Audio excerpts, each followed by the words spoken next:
Buenas tardes a todos. Gracias por acompañarnos en esta tarde, en esta zona Saoí Norte.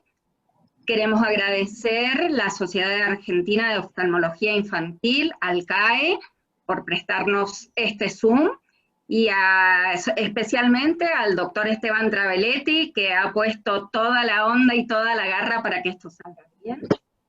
Agradezco a los coordinadores, a los presentadores y a los expertos que van a participar en esta zona Saoí.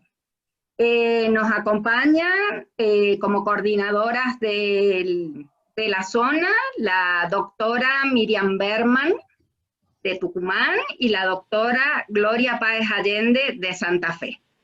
Así que tenemos una zona Saoí con unos casos muy interesantes y con expertos que nos van a compartir sus experiencias de acuerdo al tema que vayan a presentar. Muchas gracias por estar con nosotros otra vez y las dejo en manos de las coordinadoras. Hola, buenas tardes. Muchas gracias, gracias a Saoí y fundamentalmente en nombre de Saoí a Carlota, que ha hecho todo este esfuerzo posible. Gracias por la responsabilidad que nos dieron con Miriam para poder compartir un encuentro más de amigos, porque esto es así, ¿no? Somos amigos de todo el país. Bien, vamos a arrancar con la presentación del caso de la doctora Ana María Coronel. Es de Tucumán.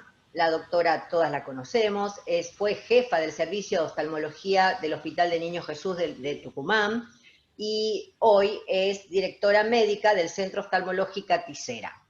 El caso de la doctora Ana María va a ser comentado y va a aportar su experiencia la doctora Miriam Berman, también tucumana de raza, ex profesora titular de la cátedra y directora de la carrera de especialización en oftalmología. Adelante, Ana, te escuchamos. ¿Qué tal? Buenas tardes. Ahora estoy con ustedes. Bueno, buenas tardes, un placer poder compartir con ustedes.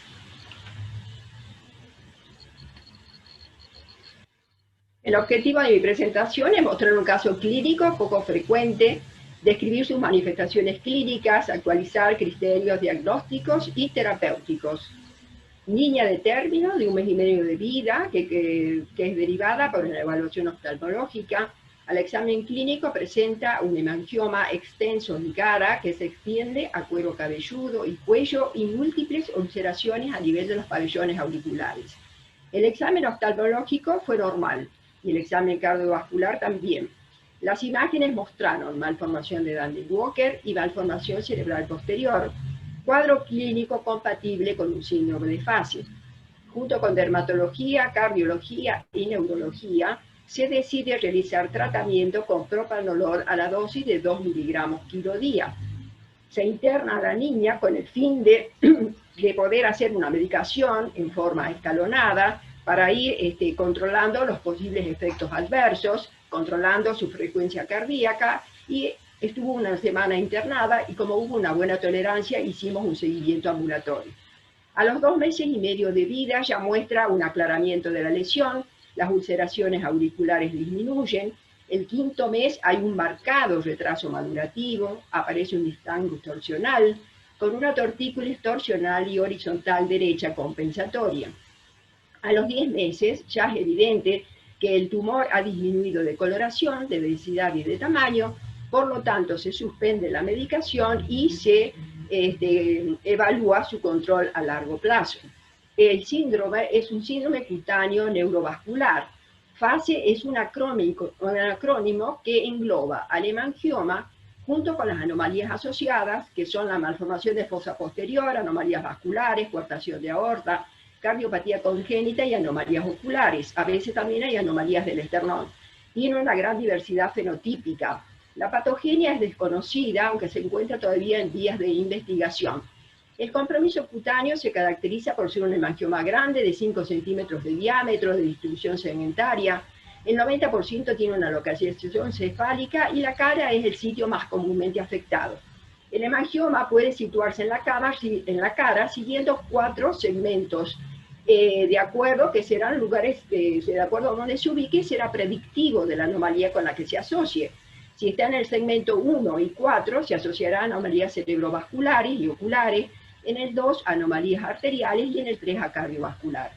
También los angiomas pueden tener una ubicación extrafacial a nivel del cuero cabelludo, cuello, tronco y extremidades superiores. Las alteraciones estructurales del sistema nervioso central, las más frecuentes son las malformaciones de fosa posterior y menos frecuentes las anomalías cerebrales. En este trabajo se realiza una revisión de resonancias magnéticas de cabeza y cuello, fotografía de pacientes con fase, y se encuentra que el 60% tiene alteraciones estructurales no vasculares, y si el hemangioma se situaba en el segmento 1 y 2, tenía el doble de riesgo de tener estas alteraciones. La hipoplasia cerebelosa fue la malformación más frecuente. Estas patologías no progresan, no requieren neuroimágenes de vigilancia, pero como se acompañan de un déficit de desarrollo psicomotor, necesitan un seguimiento neurológico. Las alteraciones cerebrovasculares son las más frecuentes, se presentan en el 91% de los casos, hay malformaciones en las arterias de la cabeza y cuello. Este es un trabajo en el cual se realiza revisión de angiografías y hace una resonancia de 70 niños con fases, de los cuales demostraron que la más afectada era la carótida interna y sus ramas, y que un 57% de los casos tenía más de una forma de arteriopatía. El riesgo es que se acompañan de accidente cerebrovascular isquémico. Este es una revisión sistemática de la literatura de los niños con fase que habían desarrollado accidente cerebrovascular con el fin de estudiar la comorbilidad. Y se encontró que el 95% tenían un estrechamiento de un vaso cerebral mayor, 75% tenían 2 o más arterias anómalas y que un 65% habían recibido medicación con corticoides. También encontraron círculos de Willis incompleto y coartación de aorta.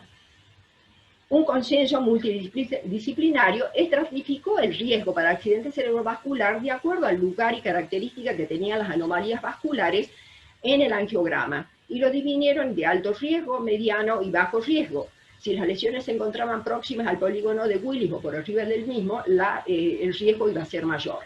El compromiso cardíaco ocupa el segundo lugar entre las alteraciones extracutáneas. Se presenta en el 45% de los casos. Esta es una revisión de 150 pacientes realizados por cardiólogos y dermatólogos, y encontraron que el origen aberrante de la arteria subclavia era la más frecuente, seguida de coartación de aorta, y que existe una frecuente asociación entre las dos.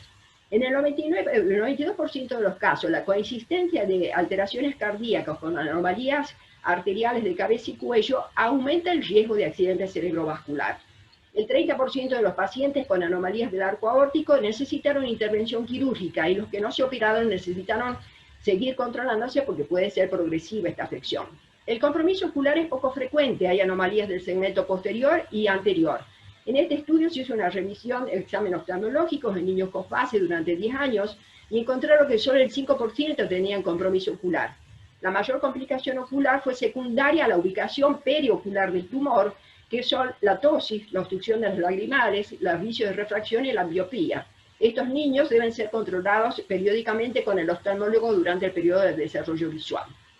En cuanto a los criterios de diagnóstico, la primera definición de caso fue un hemangioma facial mayor de 5 centímetros asociado a una o más malformaciones extracutáneas. En el 2009 se agrega a la definición de caso los hemangiomas extrafaciales, se determinan criterios mayores y menores y se define un fase y un posible fase, y en el 2016 se actualizan los criterios. De acuerdo a la ubicación del hemangioma y a la cantidad y características de las anomalías asociadas, se podrá encasillar al paciente en una de estos diagnósticos. Todos los niños con fase deben recibir un examen físico completo, un ecocardiograma. Si este es patológico, se debe realizar resonancia magnética y resonancia cardíaca del arco aórtico, resonancia magnética con y sin contraste con angioresonancia de cabeza y cuello y examen oftalmológico. ¿Cómo se hace el seguimiento? Si es normal, no se repiten las imágenes. Si es patológico, debe ser controlado con los especialistas. Si el hemangioma es periocular, se debe realizar un control periódico con el oftalmólogo, y si hay vasos anormales, únicamente en el caso que sean de alto riesgo, deberán repetirse las imágenes entre los 6 a los 12 meses de acuerdo a la evolución clínica del paciente. El propranolol es la primera línea de tratamiento en hemangiomas infantiles, es el único agente aprobado por la FDA Es bien tolerado. Entre los efectos adversos se citan la bradicardia, el broncoespasmo, la hipotensión y la hipoglucemia. La controversia se presenta en el caso del FASE porque el uso del propanolol puede provocar accidentes cerebrovasculares. ¿Por qué? Porque esta droga disminuye la presión arterial y atenúa el flujo sanguíneo. Por lo tanto, es fundamental realizar un exhaustivo examen previo al tratamiento con el fin de determinar cuáles son los pacientes de riesgo, y siempre debe realizarse un manejo interdisciplinario. Este es un estudio de cohorte multicéntrico retrospectivo que estudia la seguridad del uso del propanolol en el FASE, y en su población tenía pacientes que tenían el 16% de alto riesgo y 43% de riesgo intermedio, y no presentaron efectos adversos con la medicación. Por lo tanto, apoyan que el propanolol es seguro. Sin embargo, se necesitan estudios prospectivos a largo plazo para aseverar esta conclusión. Todos los lactantes menores de 8 meses de alto riesgo deben ser hospitalizados. La medicación es de 2 miligramos kilo día, repartida en 3 tomas, durante o inmediatamente después de las comidas para evitar las hipoglucemias. ¿Cuánto dura el tratamiento? Mientras dure la fase proliferativa del angioma, aproximadamente entre 8 y 12 meses. Y se debe interrumpir cuando no hay ninguna reducción del tumor mientras está con la medicación. Los resultados se valoran de acuerdo a los cambios en la coloración, en la densidad y en el tamaño del tumor. Y la recurrencia, en el caso de recurrencia, se debe reiniciar el tratamiento. Esta es una patología asociada a múltiples malformaciones y complicaciones locales y sistémicas. Necesita un abordaje interdisciplinario precoz, tratamiento temprano y seguimiento a largo plazo. Las dosis bajas de propanolol son eficaces para el tratamiento. Muchas gracias.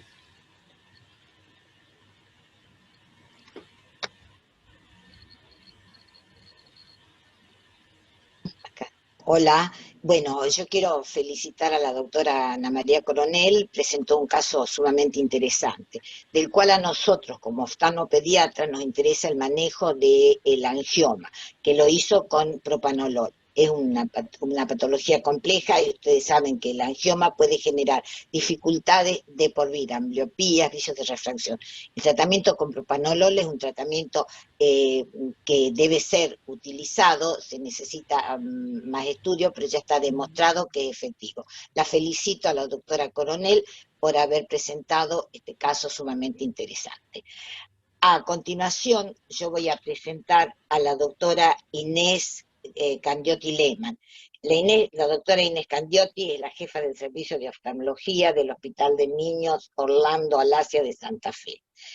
Y me honra también presentarla a la doctora Josefina Sena, que va a discutir el caso. La doctora Josefina Sena es una gran amiga, alguien que nos recibió muy calurosamente, muy cordialmente en Rosario, y está en el Hospital de Niños J.B. Vilela y trabaja en el Instituto Oftalmológico de Rosario. Muchísimas gracias. Doctora Candiotti, es su turno.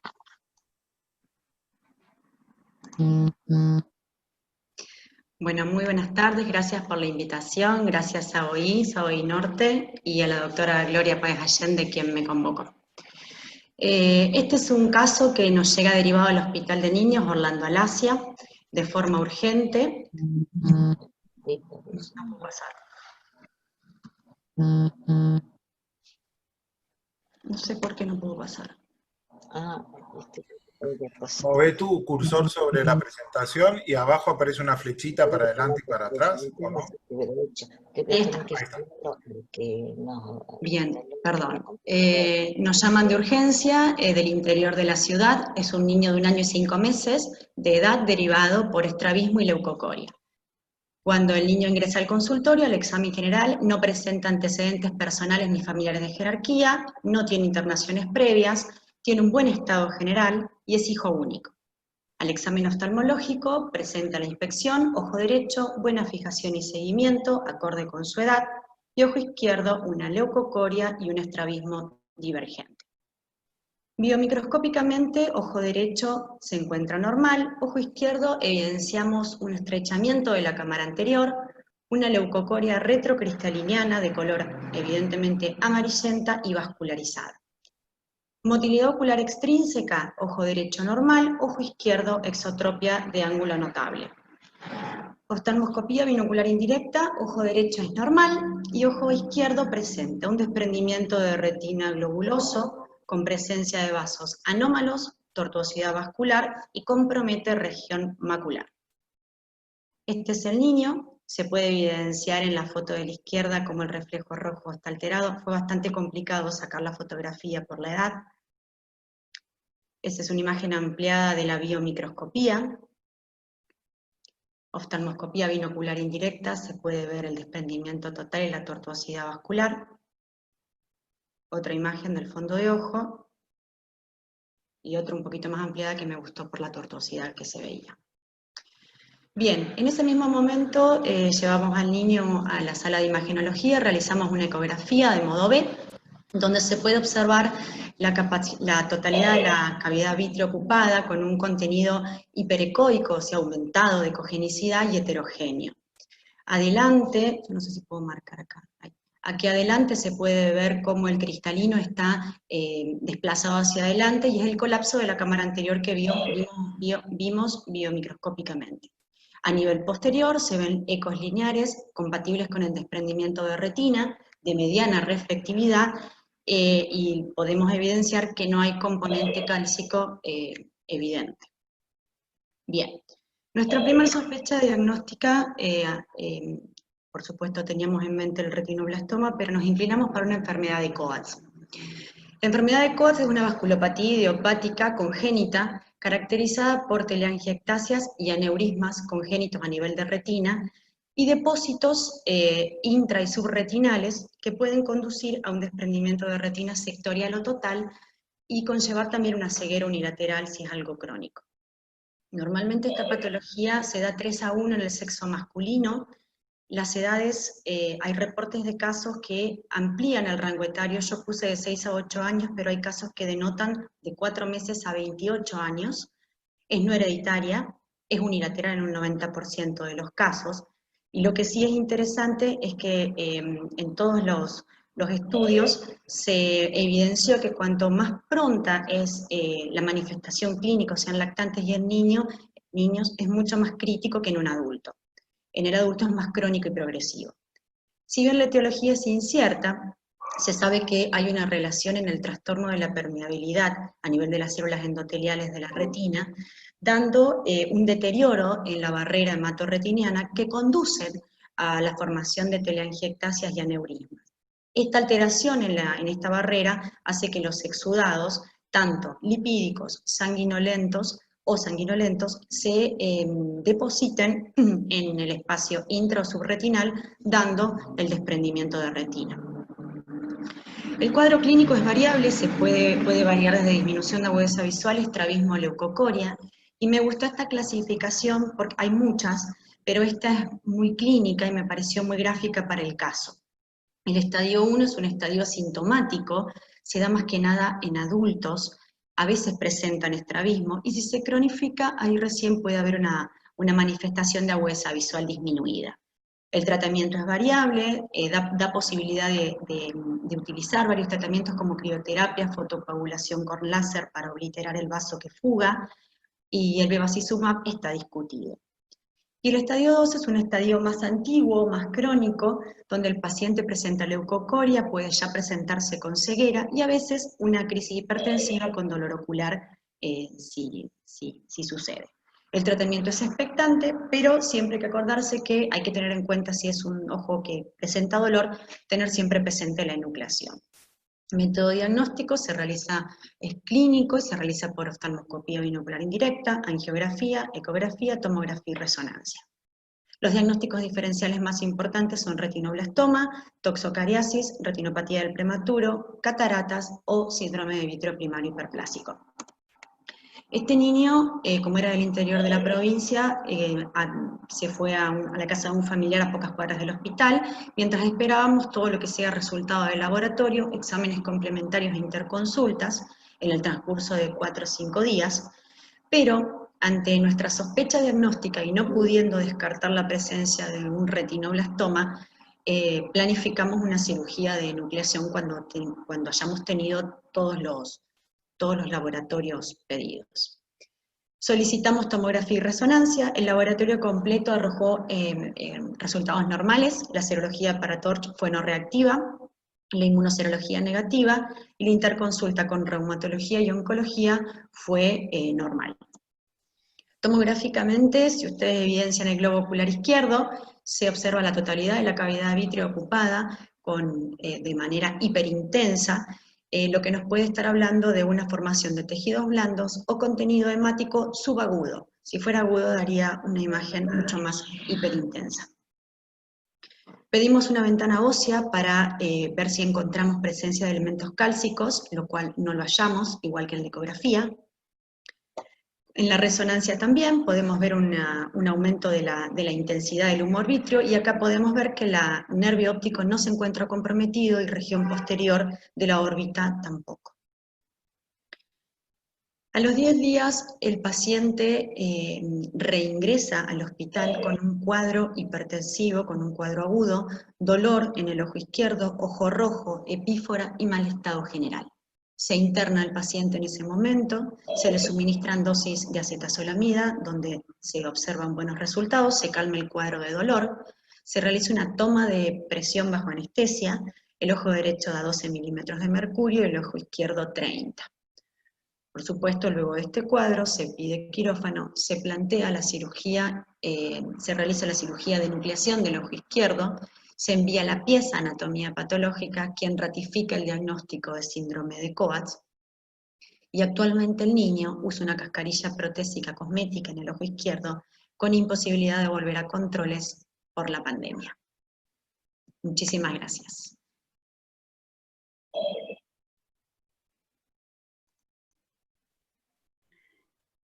Bueno, les agradezco a los organizadores de esta magnífica zona norte Saoí el haberme invitado a discutir este caso tan interesante de la doctora Candioti, que debutó bailando con la más fea, porque en realidad es un caso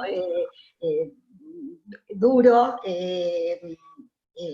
por el diagnóstico diferencial que hay que hacer desde siempre con el retinoblastoma.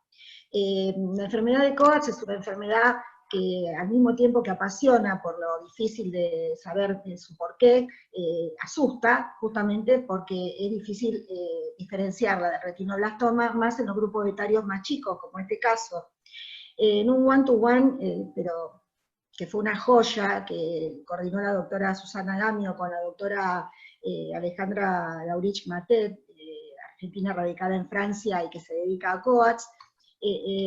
Esta profesional dejó en claro que los menores de 4 años generalmente se presentan así, con cuadros muy graves, como desprendimientos de retina de esta magnitud, que por supuesto obligan, aunque uno tenga la alta sospecha de esta enfermedad, a hacer el diagnóstico diferencial por todos los medios con el retinoblastoma.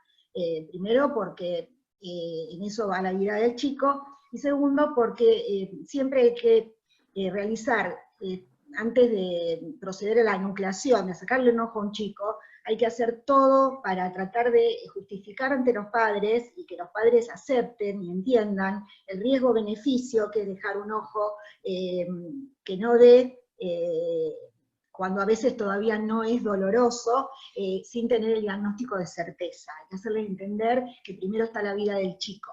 Ustedes se aseguraron de realizar todos los estudios, y el hecho de que el chico se transformara en poquito tiempo en un niño con un ojo ciego y doloroso, aceleró y ratificó la conducta que ya habían previsto de nuclearlo. Así que la resolución, que además fue confirmada por anatomía patológica, fue excelente. Yo quiero dejar dos conceptos al respecto, porque creo que el caso fue muy bien manejado. Primero, que este chico obviamente no realizó los controles que se sugieren en la actualidad, o sea, no había hecho el control del año de vida, no. Y hay que ver si había hecho otros anteriores. Y segundo, que a pesar de que también la doctora Laurich Matet insistió en que en los casos bilaterales, o incluso los que había más de uno en la familia comprometido, vos aclaraste, Inés, que este chico no tenía hermanos, ella ya no pensaba en Coats, sino que pensaba en otra patología, no precisamente Coats. Hay reportes de que hay COATS diagnosticados en un ojo y imágenes angiográficas alteradas, asintomáticas y que no se visualizan a la oftalmoscopía en el ojo contralateral. Entonces, como se suele decir, el COATS es una enfermedad para toda la vida, a este chico hay que seguirlo teniendo bajo control rigurosamente. Y bueno, no queda más que felicitarlos porque realizaron un buen manejo del caso. Bueno, muchas gracias. No, gracias a ustedes. Muchas gracias, Josefina, por tu devolución. Muchas gracias, Inés. Muy linda la presentación y, bueno, clarísimo.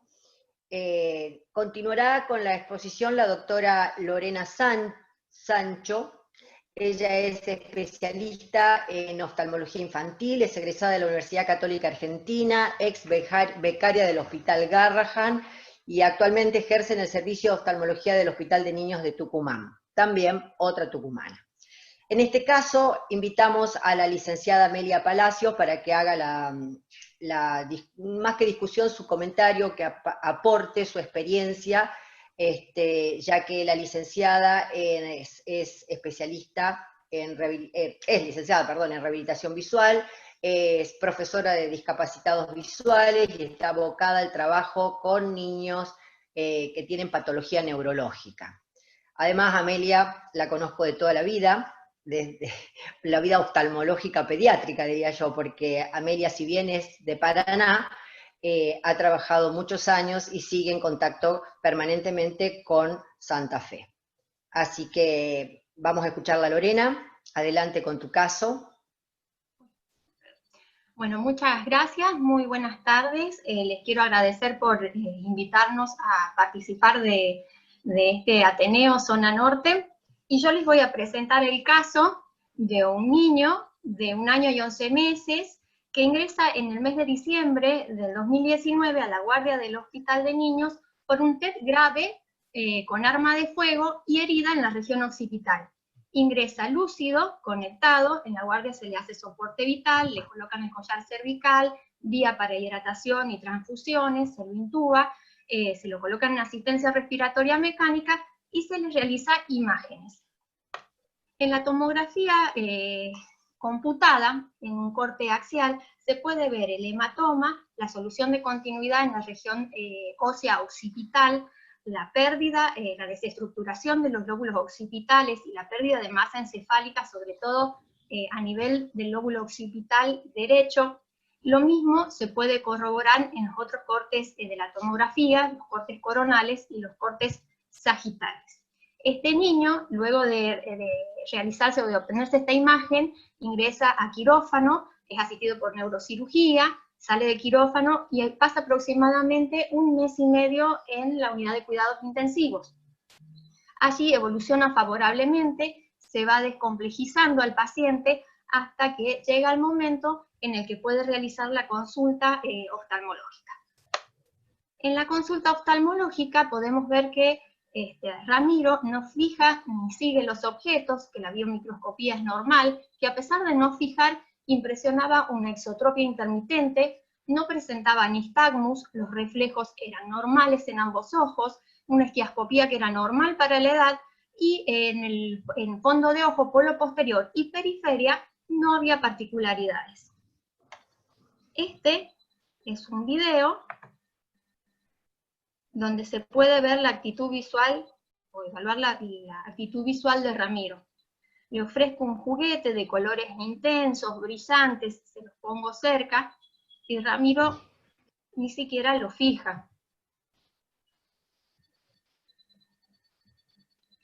Lo muevo hacia el otro lado.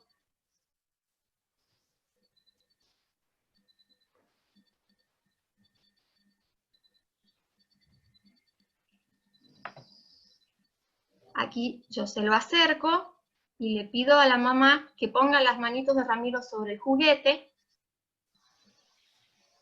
Ahí descubre que tiene un juguete adelante y se pone a jugar con él, pero sigue sin fijarlo. Por una cuestión médico-legal, los pediatras insisten en que pidamos potenciales visuales evocados, los cuales se encontraban obviamente alterados. El diagnóstico de este nene es discapacidad visual cerebral. Y en realidad el objetivo de la presentación de este paciente no es discutir el diagnóstico, porque es un diagnóstico muy claro. Incluso un alumno de pregrado podría darse cuenta de que esto es una discapacidad visual de origen cerebral. El objetivo es que Ramiro, este nene, es un extremo muy clásico y muy notorio de discapacidad visual cerebral. Pero existen otros niños que por otras causas tienen discapacidad visual cerebral con otros signos, ¿sí? Y que tienen que ser diagnosticados en forma correcta para así poder realizar una correcta rehabilitación. Entonces, para esto, nosotros nos preguntamos qué es la discapacidad visual cerebral. Y es el déficit significativo en la función visual asociada a daño de la vía visual retroquiasmática. Anteriormente se llamaba discapacidad visual cortical, pero con el tiempo se vio que no solamente la corteza occipital está lesionada, sino que también se encuentran lesiones a nivel de las cintillas ópticas, del cuerpo geniculado, las radiaciones y la corteza cerebral. Incluso están lesionadas áreas de asociación de la vía óptica con otras áreas, por ejemplo, la motora.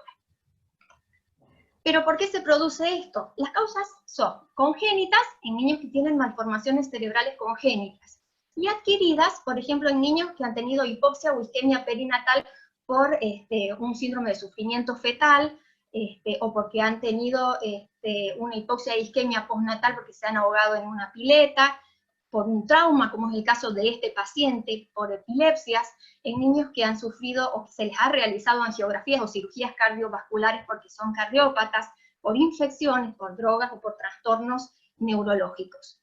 Es la principal causa del deterioro de la visión en los niños en países desarrollados y está en aumento en países en vías de desarrollo. ¿Por qué? Porque los niños prematuros y con afecciones médicas complejas tienen mayor sobrevida. Y esto asociado a una mayor prevención y mejor manejo de las causas oculares de discapacidad visual. Estos niños además tienen un daño neuronal generalizado. Aparte de la discapacidad visual, suelen tener otros déficits sensoriales, suelen ser hipoacúsicos o tener dificultades o discapacidades motoras, por ejemplo una parálisis cerebral, o neurológicas, son pacientes epilépticos con convulsiones, con trastornos cognitivos, con retrasos madurativos importantes. No solamente se afecta la agudeza visual, sino también el campo visual, el análisis, la exploración, la atención visual, la memoria visual y la precisión para realizar distintos movimientos con el cuerpo y con las extremidades. Por ejemplo, estos niños tienen un déficit o una dificultad en el desarrollo social, porque el primer signo de desarrollo social que tenemos es el vínculo madre-hijo, que se desarrolla a través de la mirada. Para que la madre, para que el niño fije a la madre, es el primer contacto que tienen. Estas madres, como los niños no las fijan, se sienten frustradas. Otras características es el reconocer las caras familiares, tienen dificultad para reconocer las caras familiares, y también tienen dificultad para asociar expresiones faciales con emociones, saber que si una persona sonríe es porque está contenta, si una persona llora es porque está triste. Tienen dificultad para desenvolverse en ambientes abarrotados o donde hay movimientos rápidos.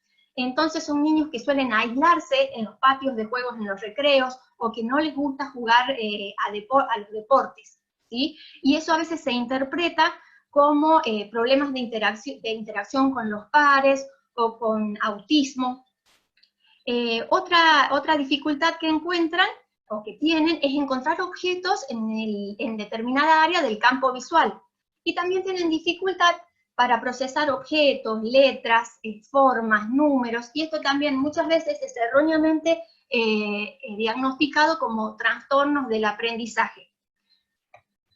También tienen alteraciones de la orientación espacial. Por lo general estos niños siempre realizan el mismo camino de ida y de vuelta hacia un lugar determinado. Y cuando uno hace que tomen otro camino, se pierden, porque les cuesta incorporar nuevos puntos de referencia a una ruta. Además, tienen un déficit de coordinación motoro-visual, ¿sí? Les cuesta atarse los cordones, les cuesta subir las escaleras, bajarlas. A estos niños hay que realizar un examen oftalmológico completo. En los casos en los que se pueda cuantificar la agudeza visual se hace, y si no se evalúa la actitud visual. Se debe realizar el examen de biomicroscopía, que generalmente es normal, pero también puede estar asociado a malformaciones del segmento anterior. Evaluar los movimientos oculares, también es normal, pero muchos niños tienen esotropia o exotropia por la asociación con parálisis o paresias de los músculos extraoculares. Los reflejos generalmente son normales. En la refracción, si descubrimos alguna ametropía, hay que corregirla. El fondo de ojo suele ser normal, pero también pueden encontrarse hallazgos como colobomas o hipoplasia del nervio óptico. El campo visual en estos niños es muy difícil de evaluar porque son niños, y el campo visual en los niños es difícil, pero aparte muchos de ellos tienen otros déficits motores, por ejemplo la parálisis cerebral del que ya hicimos referencia. Se piden estudios neurofisiológicos, entre ellos el electroencefalograma, que es el que mayor información aporta, y no solamente nos determina el área donde puede haber una lesión, sino también nos determina el pronóstico visual de este nene. Y otro de los estudios neurofisiológicos que se pueden pedir es los potenciales visuales evocados, pero no aportan tanta información como el electroencefalograma. También se pueden pedir neuroimágenes, que dependiendo en el medio en el que nos desenvolvamos, pueden ser ecografía cerebral, tomografía o resonancia magnética. Teniendo en cuenta que hay un grupo de niños que pueden llegar a tener neuroimágenes normales. Seguramente cuando aparezcan las neuroimágenes funcionales, que todavía no son de rutina en nuestro medio, puedan echar luz sobre por qué hay niños con imágenes normales que pueden presentar discapacidad visual cerebral. Bueno, si bien la clínica es similar en estos pacientes, para el diagnóstico es fundamental basarnos en los antecedentes y en las neuroimágenes.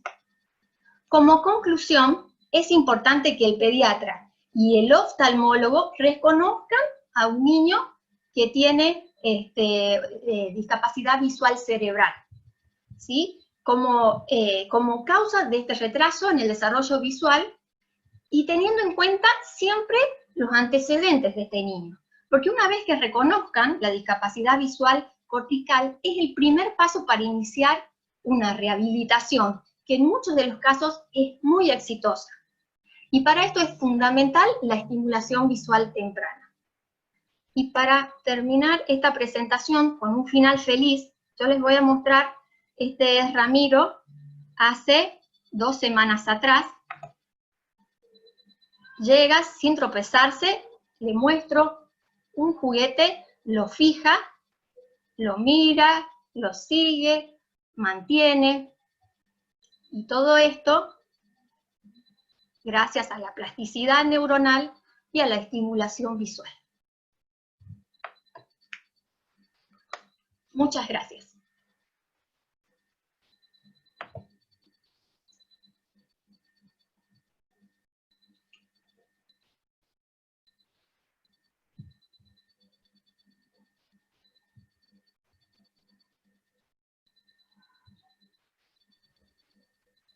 Adelante, Amelia, tenés el micrófono apagado. Amelia. Amelia. Ahí está, ahora sí. Ahí está. Buenas tardes. Bueno, muchas gracias por el espacio a la SAOI Norte. Muchas gracias, Gloria, por confiar desde hace tantos años en este trabajo. Bueno, y esperando desde mi humilde experiencia hacer aportes significativos desde lo funcional al caso presentado por la doctora Lorena Sancho, a quien también agradezco por tomar esta temática que tanto me apasiona. Bueno, en primer lugar quiero comentar que bueno, estos niños, como el caso presentado que es Ramiro, son niños que vienen con diagnóstico de discapacidad visual cerebral, pero son los niños que nos llegan como los niños que aparentemente no ven. Nosotros los conocemos como los niños que tienen impedimento visual cortical. Y desde el diagnóstico, como dijo bien la doctora, es importante y es fundamental empezar un trabajo de estimulación visual temprana. Cuanto antes se puede iniciar el trabajo sistemático y organizado, subrayando también, digamos, los aportes de la plasticidad neuronal, está comprobado que los resultados son sorprendentes en los chicos. En el caso de este nene, en un corto tiempo se vieron los cambios. En el caso de los niños que tienen otras discapacidades asociadas tal vez tarde un poco más, pero el objetivo es que mejore la calidad de vida. Y desde una perspectiva ecológica, constructivista, es de donde yo me paro, y bueno, mis colegas que también trabajan desde ese lugar, hacen un abordaje junto con la familia, pensando en que este niño tiene que construir su mundo visual, ¿sí? No vamos a hacer que este niño vea mejor, sino que vamos a entender cómo ve el mundo, y a partir de ahí desplegamos estrategias con adaptaciones, con recursos, adaptando el ambiente, mejorando el contraste, para que este niño pueda comprender las imágenes que le llegan fragmentadas, que le llegan confusas, y que muchas veces anula el canal visual para poder interactuar.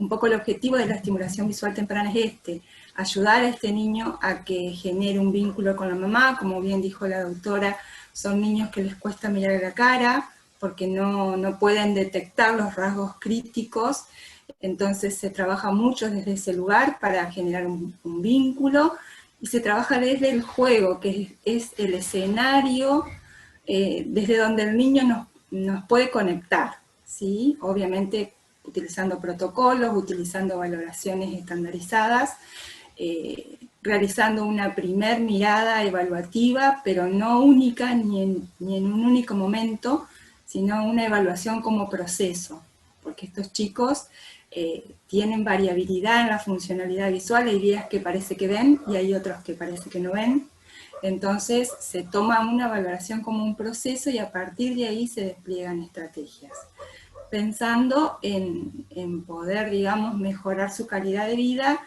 y apuntando a la interacción. Un poco ese es el trabajo.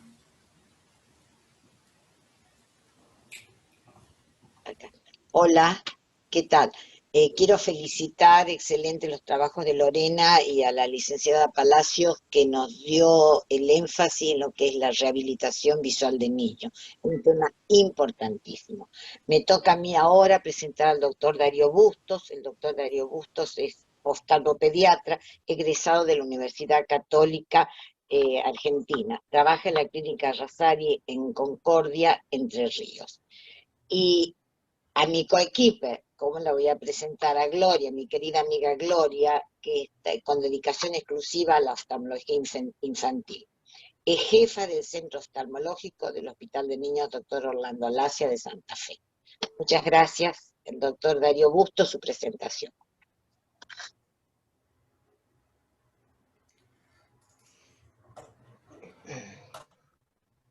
Bueno, muchas gracias por la presentación. Gracias al SAOI por haberme invitado, a Gloria y a Carlota, y en especial a la doctora Alejandra Antagli, que fue quien me incentivó a presentar un caso. La idea de la presentación de este caso en particular,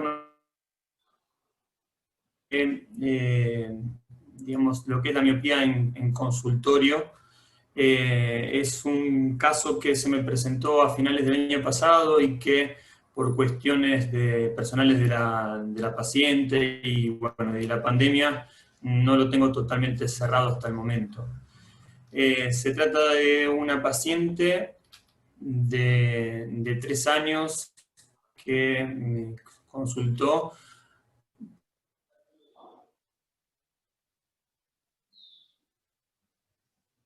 antecedentes en la familia solamente de una abuela paterna con miopía, pero que según lo que ellos saben no era una miopía muy alta. Cuando intento hacer la agudeza visual, era una nena, perdón, que de por sí se la veía muy vergonzosa, pero que además no se veía que conectaba demasiado, cosa que llamaba la atención. Y cuando comenzamos a hacer la refracción, esto que anoto acá es, digamos, lo que decidí como refracción en ese momento. ¿A qué me refiero?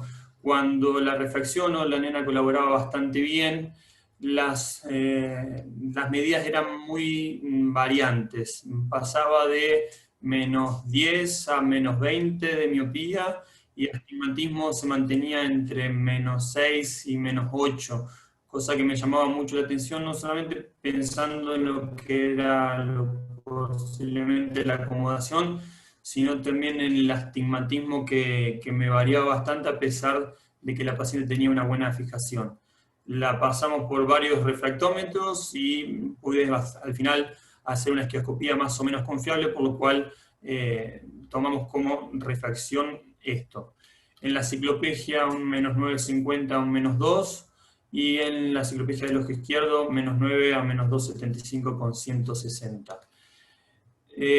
Hacemos un pentacam, preocupándonos más que nada en la parte del astigmatismo alto que tenía, y encontramos que no se correspondía con las medidas de los refractómetros. Había en la cara anterior un astigmatismo de -2, y en la cara posterior un astigmatismo de -0,3. Una paquimetría que estaba en 572 con un astigmatismo regular. En el ojo izquierdo, bastante similar, también un astigmatismo regular con digamos un astigmatismo en la cara anterior de 2,7 y 0,3 en la cara posterior, con una paquimetría de 587. Estas son las imágenes que pudimos tomar, donde se ven el adelgazamiento de la retina, digamos, la rectificación de los vasos. Se ve algunos vasos anómalos que se dirigen hacia la mácula, sobre todo en el ojo derecho, con una opacidad que hasta el día de hoy lo presento como una duda, porque no estoy seguro si se trata de pigmento o de qué se trata, ya que al fondo de ojo es muy difícil poder distinguirlo, y además estrías propias de la miopía magna. Acá vemos la angiografía, y se puede ver un poco mejor en el ojo derecho, el vaso que llama la atención y la rectificación de los mismos. Se da la corrección del lente aéreo en -8,50 y con un astigmatismo, y -8 con unos 50 sobre el ojo izquierdo, y se decide comenzar a finales del año pasado con atropina diluida, el cual la paciente, digamos, cumple rigurosamente según lo que nos indica la madre a partir de finales del año pasado. Se la cita al mes aproximadamente para tratar de repetir la agudeza visual, y no logramos que regrese, volviendo recién para mitad de este año. Cuando la volvemos a ver con su corrección en julio de este año, logramos que vea 3 décimas con cada ojo en particular con su corrección. La madre nota un cambio importante, sobre todo en la actitud y en la relación con el entorno en estos primeros 7 meses del año, y de forma binocular llega con cierta dificultad a 4 décimas. Acá otra vez lo que me vuelve a llamar la atención, cuando la refraccionamos bajo atropina, se ve este tema también de lo que supongo yo que es la acomodación. Llega por momentos a -19, -20.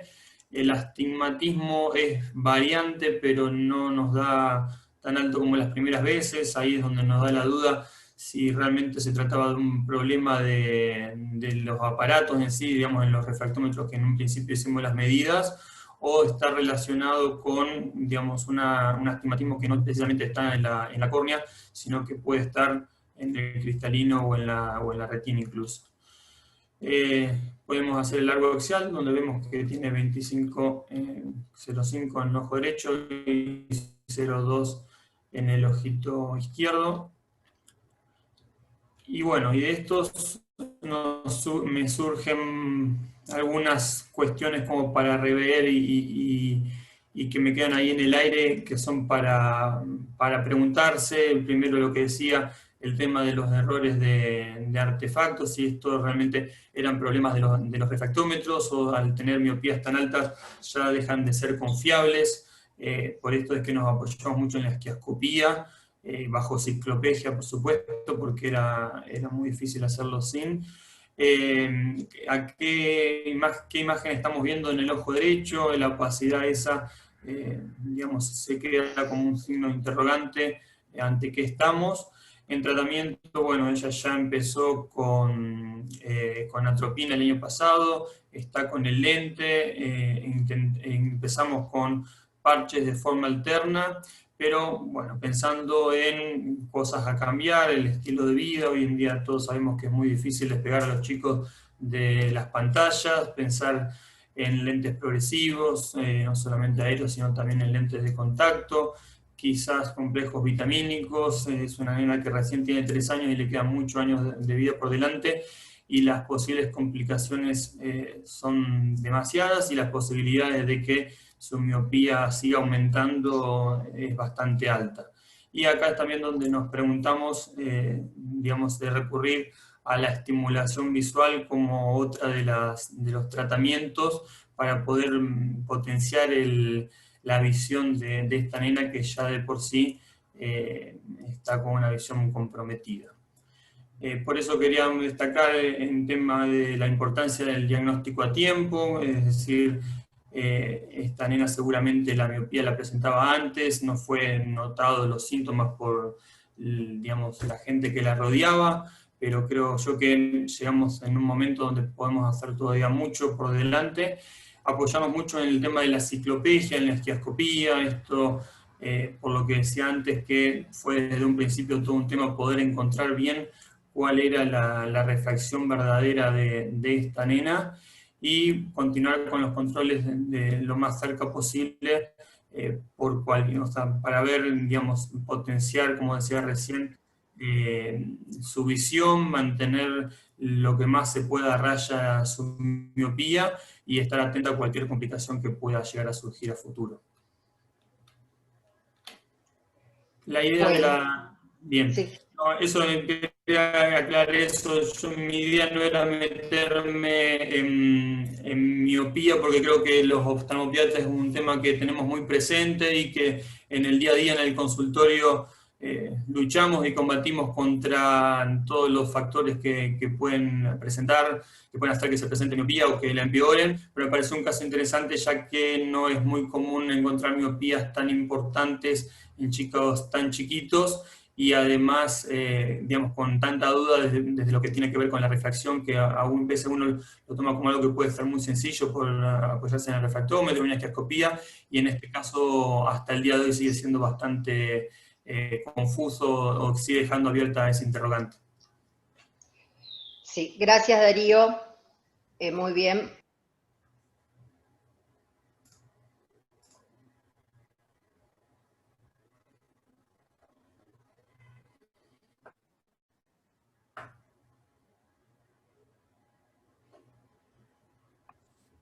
Gloria, tenés silenciado el micrófono. Perdón.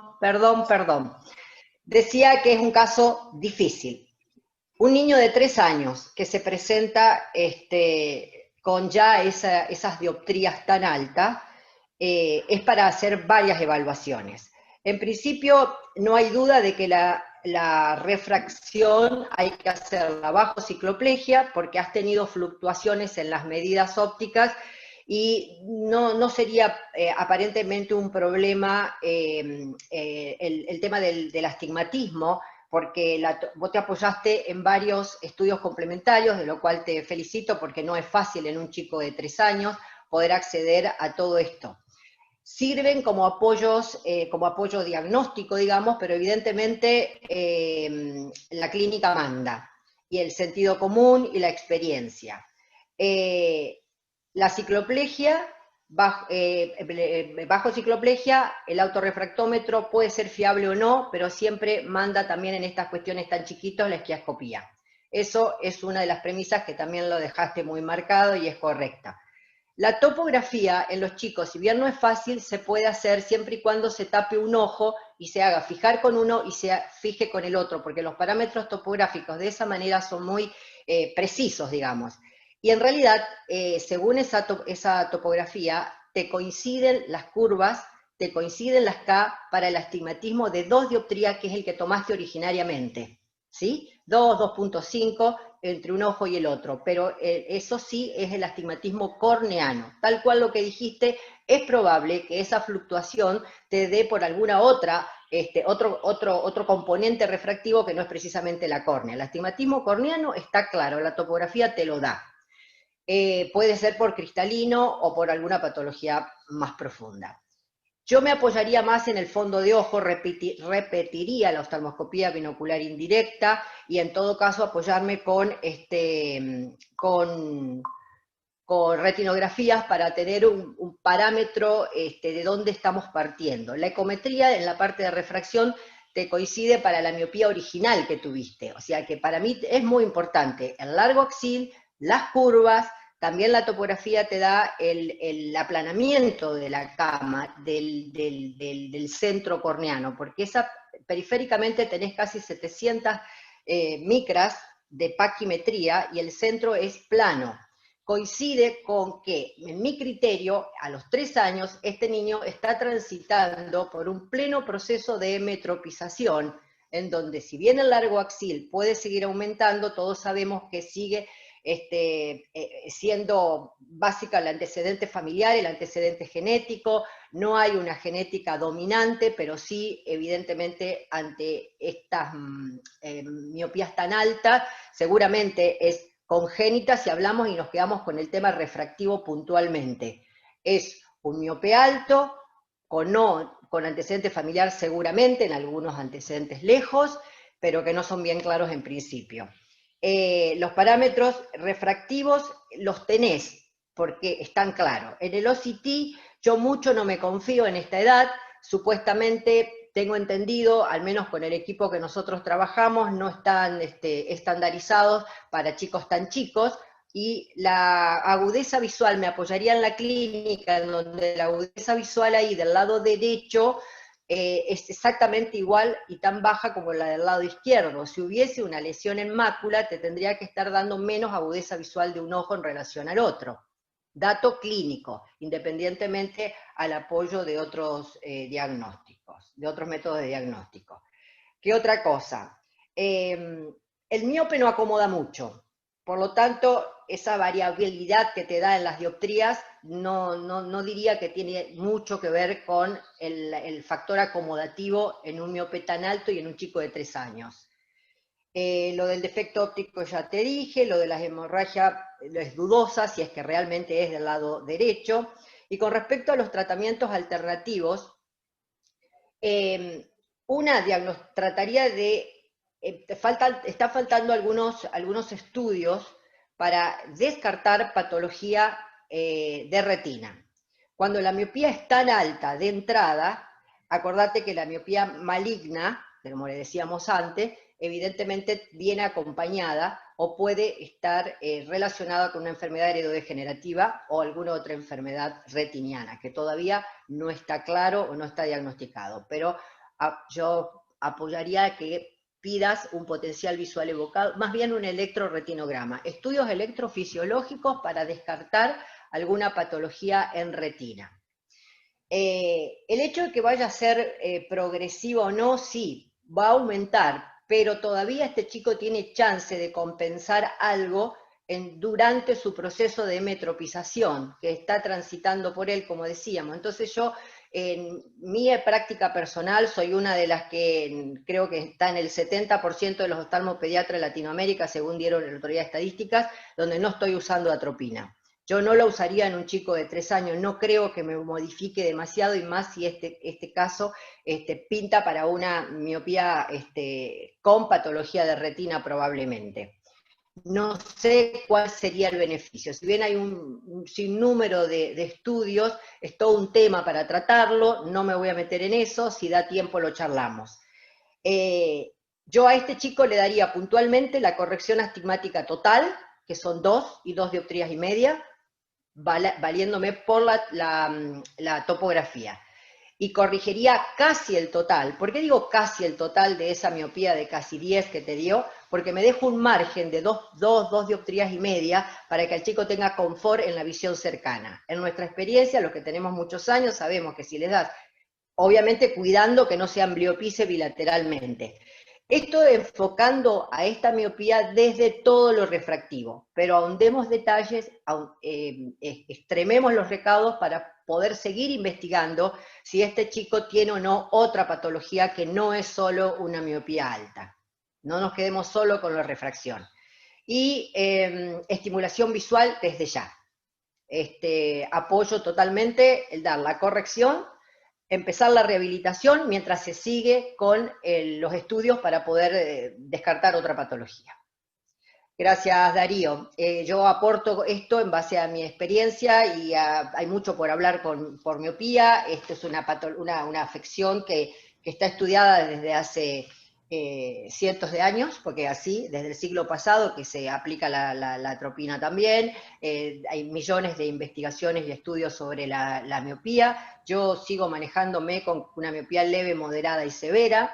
Para mí las miopías, hemos visto casos clínicos donde yo tengo contado con los dedos de la mano los que realmente una miopía media, moderada, llega a ser tan alta si no es desde el vamos. Incluso no aumenta tan rápido cuando son miopes muy altos desde temprana edad. Puede aumentar porque va a seguir creciendo, pero no tanto. Y por supuesto me inclinaría a sostener las condiciones ambientales. La predisposición familiar y los factores ambientales se supo siempre que influyen en la progresión de la miopía. Bueno, muchas gracias. Con esto he finalizado mi comentario y vamos a darle cabida a que sí continúe con su caso la doctora María Angélica Mondino. La doctora Mondino es médica especialista en oftalmología, egresada de la Universidad Católica Argentina, especialista en oftalmología infantil, Instituto Santa Lucía de Paraná. Va a comentar el caso y aportar su experiencia la doctora Susana Gamio, querida Susana, conocida por todos, jefa del Servicio de Oftalmología Infantil del Hospital de Niños Ricardo Gutiérrez. Adelante. Bueno, muchísimas gracias. ¿Se ve ahí? Sí, sí, sí. Bien. Bueno, buenas tardes a todos. Quiero agradecer a la Comisión SAOI organizadora, a la doctora Alejandra Antacle que me invitó, a las doctoras coordinadoras que han trabajado mucho, con mucha anticipación y han sido muy amables, al doctor Esteban por la logística. Vamos a hablar sobre catarata congénita. A ver si puedo proyectar esta. Caso número 1, paciente masculino de 20 meses de vida, sin antecedentes, catarata congénita en ojo izquierdo, bajo seguimiento desde el nacimiento, en otro nosocomio según relataba la mamá. No han podido continuar el seguimiento. El ojo izquierdo comenzó a desviarse hacia afuera hace 3 meses, según lo que relatan en esa primera vez que lo veo. Examen físico, exotropia, ojo derecho fijador, mala actitud visual del ojo izquierdo, reflejo rojo alterado, Bruckner positivo. A la biomicroscopía, catarata polar anterior piramidal con compromiso cortical en el ojo izquierdo, ojo derecho sin particularidades. La oftalmoscopía binocular, sin hallazgos patológicos, costó evaluar el ojo izquierdo por opacidad de medios. Ecografía saludable. Alevac, único dato interesante a mencionar, la córnea del ojo izquierdo con un diámetro transverso menor a la del ojo derecho, 10 milímetros, prácticamente una microcórnea. Biometría, ojo derecho 21,8 milímetros, ojo izquierdo 22,5 milímetros, un poquito sobre la media para la edad. Se decidió cirugía de catarata con implante de lente intraocular en ojo izquierdo, dada la edad y dada la unilateralidad. Transcurrió sin complicaciones. Se indicó tratamiento antiambliopía con oclusión y estimulación importante. La evolución fue buena durante el año de seguimiento, luego dejé de verlo al paciente, continuó atendiéndose en otra locación de Entre Ríos, era un paciente del interior, hasta donde yo lo observé no tuvo glaucoma, no tuvo complicaciones. La refracción a un año del postoperatorio fue buena, sin anisometropía significativa, se lo había corregido para que quede hipermétrope ligeramente del ojo izquierdo.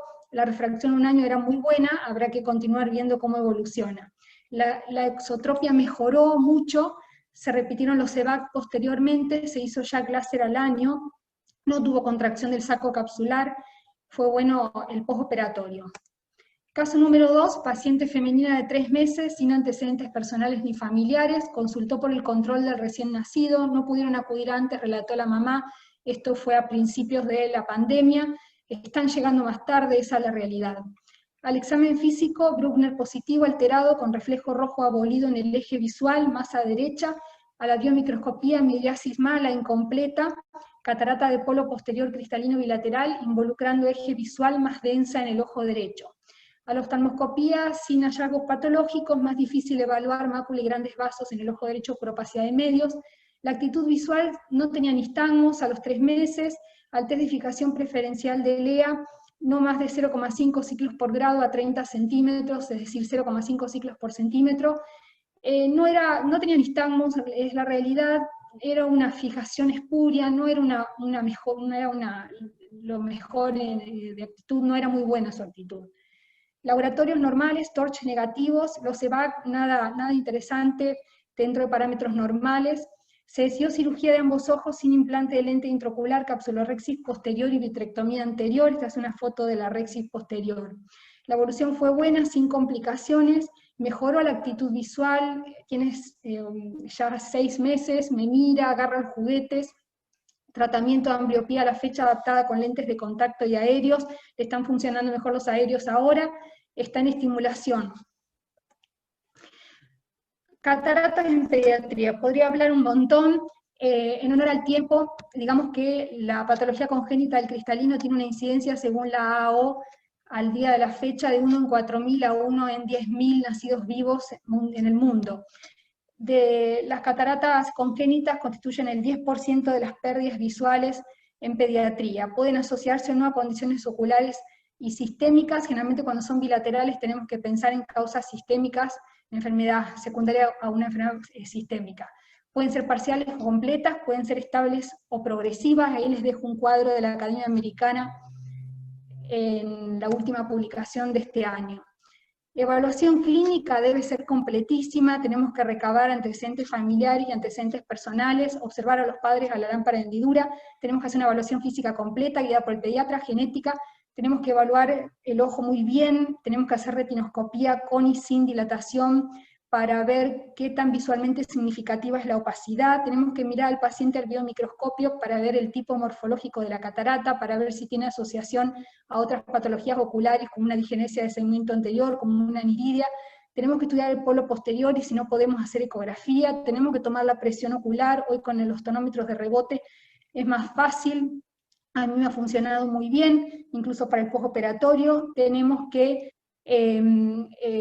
hacer estudios de laboratorio para las cataratas bilaterales, tenemos que descartar las TORCH, las que se asocian a cataratas citomegalo, toxoplasmosis, rubiola, varicela, la BDRL, el screening neonatal de la SAP incluye el dosaje de galactosa total, es el único, tenemos que también pedir calcemia, fosfatemia, glucemia, tenemos que estudiar la ferritina, tenemos que descartar el síndrome de Lowe por estudiando la aminoaciduria. Aquí les dejo también un cuadro interesante sobre la evaluación completa, cómo debe ser. ¿Cuáles opero? ¿Cuáles tengo que operar? ¿Qué nos dice la evidencia?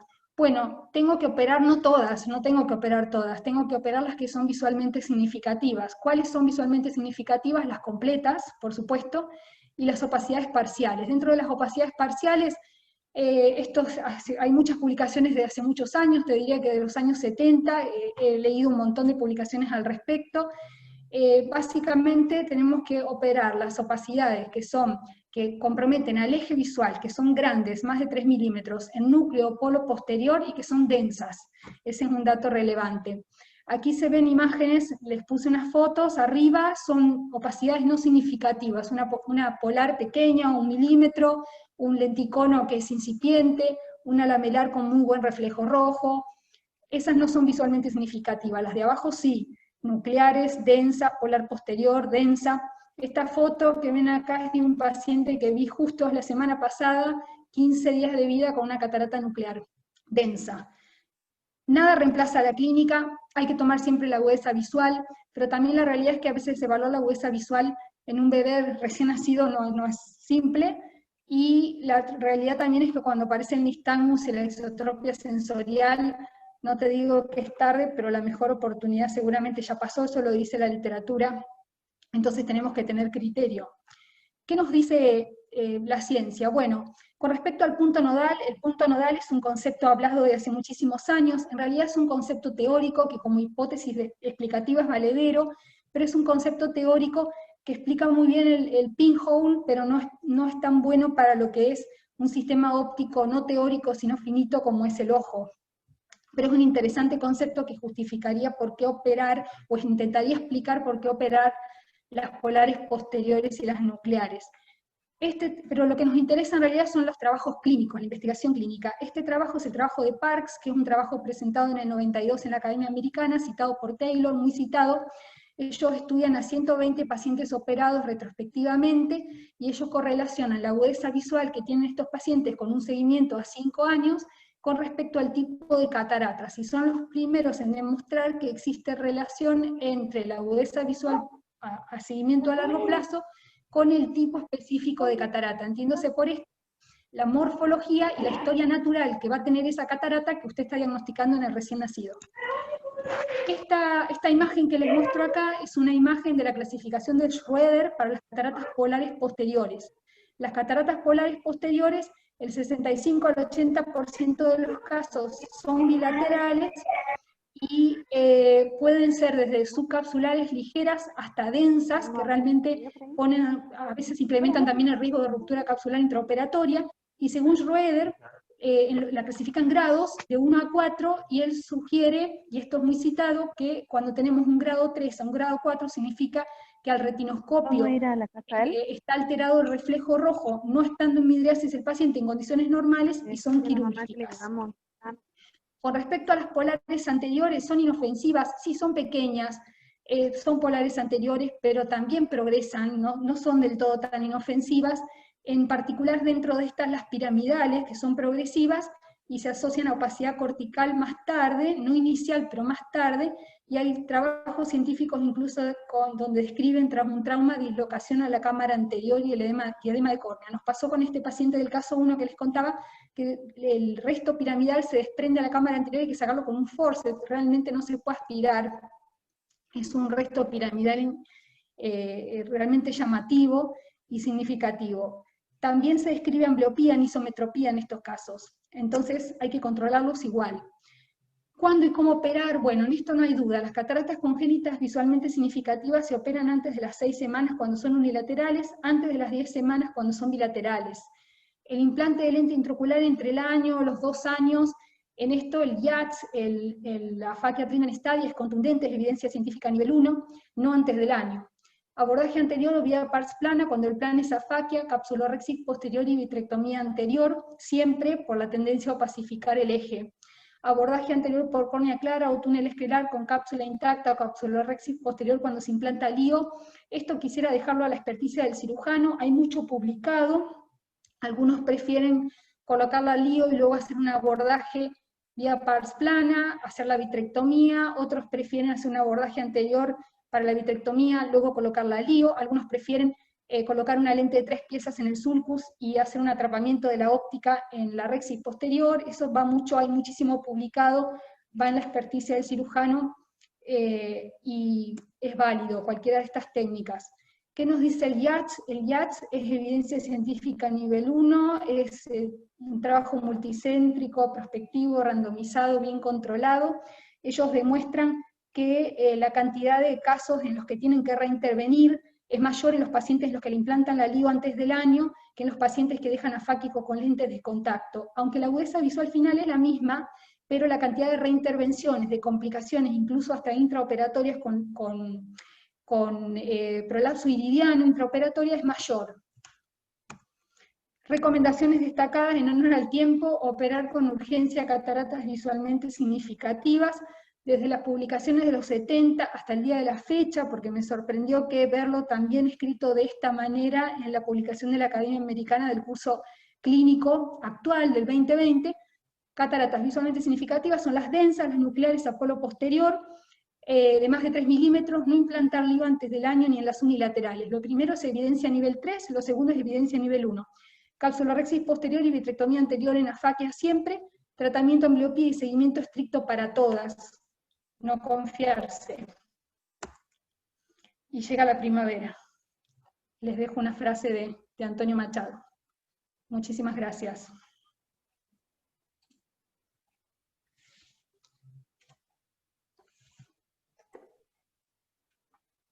Buenas tardes a todos, es un gusto para mí discutir este caso de cirugía de catarata en niños. Tanto se ha hablado sobre los factores ambliopizantes tratables y el momento quirúrgico para evitar la ambliopía, que creo que esto es un concepto que los oftalmopediatras tenemos todos muy incorporado. Presentaste un caso de catarata monocular y uno de bilateral, y en ambos casos se trataba de cataratas incompletas. Empecemos con el caso del primer niño, que ya tenía 2 años, que aparece una exotropia del ojo en el cual tenía una catarata polar anterior que se transformó posteriormente en piramidal y que obstruía el eje visual, razón por la cual me parece que estaba indicado hacer la cirugía. La presentación de este estrabismo adquirido divergente habla de un deterioro de su agudeza visual.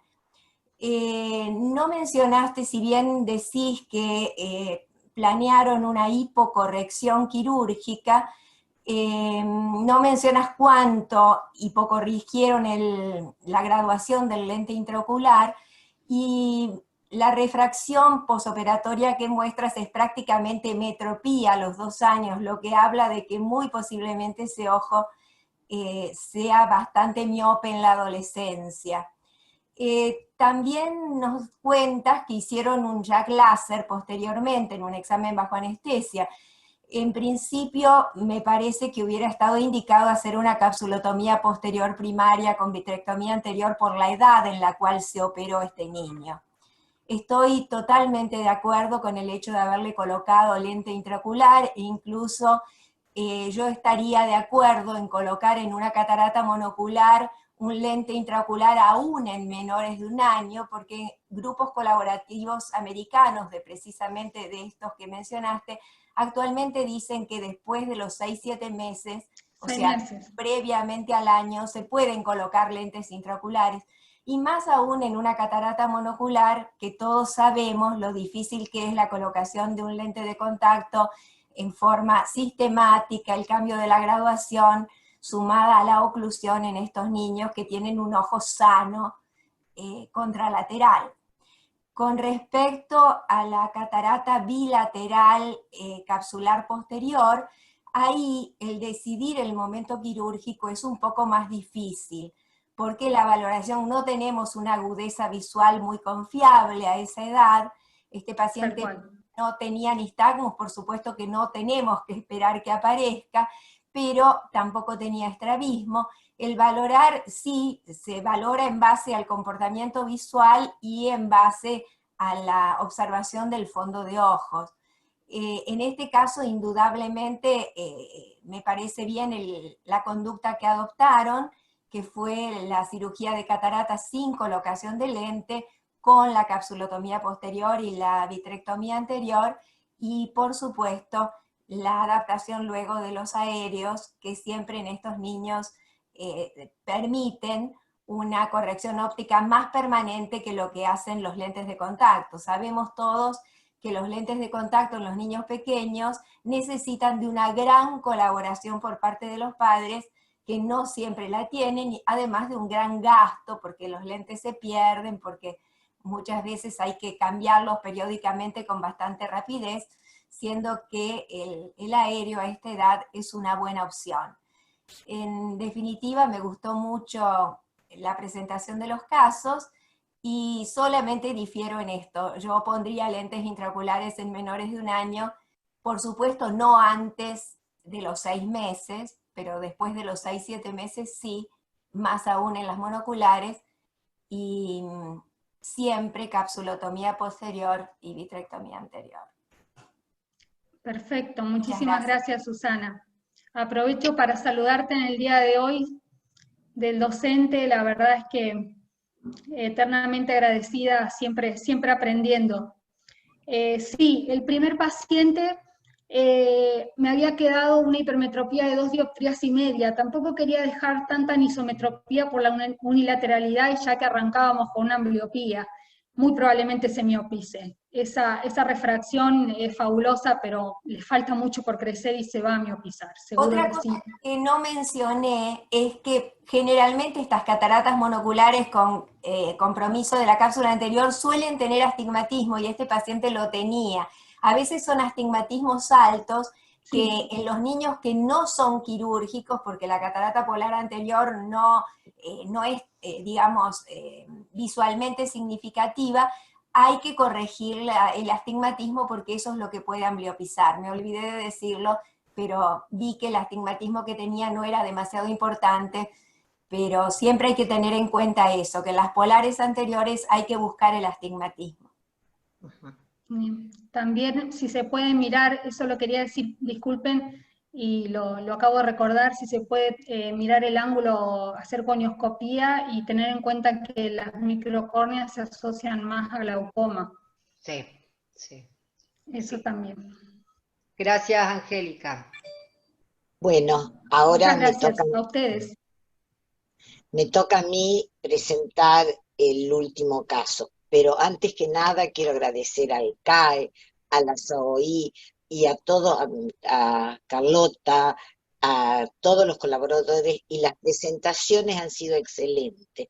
Me alegra y me felicita. Y también a Esteban, que Esteban nos ayudó muchísimo. Bueno, ahora voy a presentar a Nadia Flores, especialista en oftalmología infantil, y es la actual presidente de la Sociedad de Oftalmología de Misiones. Vive en la ciudad de Puerto Rico, provincia de Misiones. Y finalmente a la doctora Marta Selter, con quien nos une una larga conocimiento, porque bueno, somos de una cierta edad.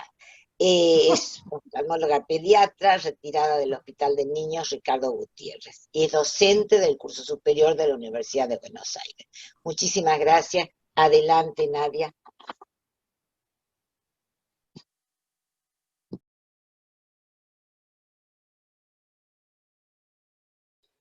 Bueno, muchas gracias por la invitación. Muchas gracias también en este día especial, como dijo la doctora Angélica, del Día del Maestro. Quiero agradecer a los doctores y a sus aportes, que día a día estamos aprendiendo con ellos, así que este es un día especial. Muchas gracias. Bueno, el caso que les voy a presentar es el caso de un paciente de sexo masculino de 11 años de edad, derivado por una doctora del Dorado, ¿sí?, para segunda opinión y seguimiento, con una sospecha de angioma. El paciente presenta una alteración en el párpado inferior derecho de 2 semanas de evolución sin antecedentes de enfermedad actual. Al examen oftalmológico, el párpado inferior derecho tiene un aspecto edematoso, una masa blanda, difusa a la palpación y una coloración azulada. Y podemos observar la asimetría facial derecha. No presenta dolor, motilidad conservada, agudeza visual conservada con corrección, sin corrección, tenía agudeza de 10 décimas y niega diplopia. Les quiero mostrar al paciente, lo primero que les quiero mostrar es la asimetría facial, ¿sí?, del lado derecho. Por supuesto, la disminución de la hendidura esfenoidal, y aquí es donde observamos, al disminuir la hendidura esfenoidal, cuando uno palpaba esta masa blanda en un comienzo, y después les voy a comentar cómo sigue, ¿no es cierto? Y aquí la coloración difusa de esa alteración palpebral. El niño concurre con una ecografía, dado que la sospecha del diagnóstico fue un angioma. El informe presenta un aumento, refiere a un aumento de espesor de tejido celular subcutáneo, se observa una heterogenicidad de bordes difusos, y aquí les quiero mostrar el Doppler, donde se observa una hipervascularización, y se refiere que no se descarta etiología vascular. Bueno, teniendo en cuenta, hablando de la ecografía, teniendo en cuenta de los angiomas, es importante recalcar la edad de aparición, siendo que este niño tenía 11 años, la ubicación, porque se da en pacientes pequeños, ¿no es cierto?, prevalencia, la ubicación en el párpado superior, y este paciente tenía la alteración en el párpado inferior, la coloración puede ser rojiza o azulada, tanto en angiomas, ¿sí? Ahora vamos a evaluar, y la maniobra de Valsalva, que se realiza con este paciente, siendo que tanto el llanto en los niños puede dar un aumento de ese hemangioma, y en este paciente se realizó una maniobra de Valsalva, ¿sí? Ahora, teniendo en cuenta los diagnósticos diferenciales por el aspecto clínico del paciente, teniendo en cuenta la ecografía, uno pensaría en un hemangioma, pero tengamos en cuenta la edad. También no descartar, por supuesto, un rhabdomyosarcoma, pensando primeramente en cuando uno observa a este paciente, descarta la alteración infecciosa, inflamatoria. También uno de los diagnósticos podría ser un linfangioma, teniendo en cuenta los linfomas, las leucemias y demás alteraciones que no voy a nombrar, voy a hacer el diagnóstico diferencial con ellas. Lo que les quiero mostrar, algo muy importante, porque teniendo en cuenta estos pacientes uno pide un diagnóstico por imagen, como es la tomografía axial computarizada. El paciente trae un informe similar a lo que se informaba en la ecografía, teniendo en cuenta un tejido difuso en la región palpebral inferior. Yo, no quedándome contenta con ese informe, le muestro la misma tomografía a otro especialista en diagnóstico por imagen, quien observa lo siguiente.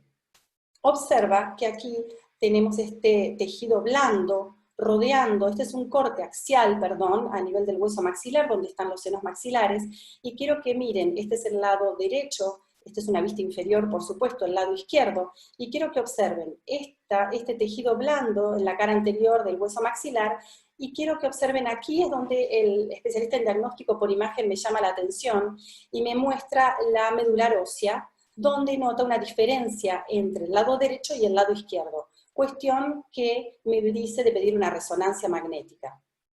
Aquí es otro corte, pero un corte superior, donde les quiero mostrar, aquí se encuentra una invasión en la grasa extraconal, alrededor del hueso cigomático, observamos el tejido blando, y por supuesto aquí la masa infraorbitaria.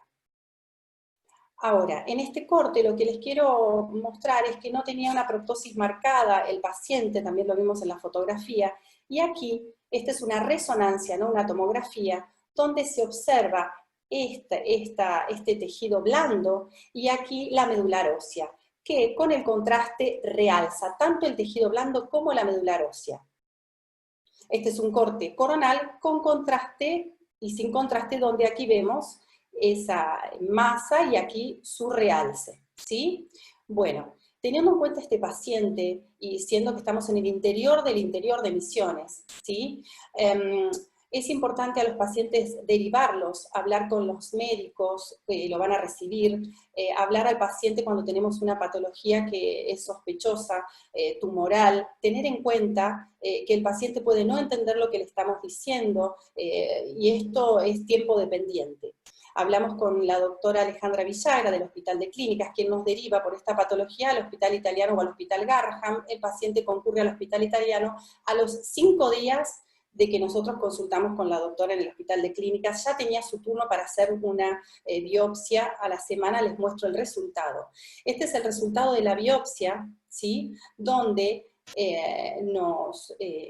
acá observamos que luego de la biopsia se diagnostica una neoplasia linfoide de aspecto blástico, ¿sí? Se solicitan marcadores para tipificar la lesión. Allí es derivado al Hospital Garraham el paciente. Se contactó también al servicio del hospital, se interna para estadificación y se realiza una punción de médula ósea, no evidenciando infiltración.